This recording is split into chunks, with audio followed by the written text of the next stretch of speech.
আজকের রেসিপি এবং ইফতারের বিশেষ লাল শাকের পাকোড়া। প্রথমে একটি পাত্রে কিছু লাল শাক দিন, তারপর কিছু কাটা আলু দিন, তারপর গাজর দিন, তারপর আবার ধনিয়া পাতা দিন, তারপর কিছু কাঁচা মরিচ দিন, তারপর সবশেষে পেঁয়াজ দিন, তারপর কিছু লবণ যোগ করুন, তারপর আদা রসুন এবং জিরা, আবারও গরম মসলার গুঁড়া এবং পাঁচফোড়ন গুঁড়া আর চালের গুঁড়া, কর্নফ্লাওয়ার এবং বেসন। তারপর খুব ভালো করে মিশিয়ে নিন।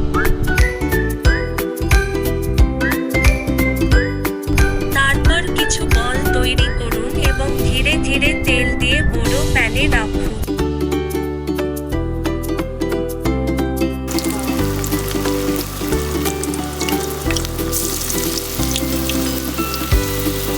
কিছুক্ষণ মন মতন ভেজে হলে ঠিক মতন ছেঁকে নিন।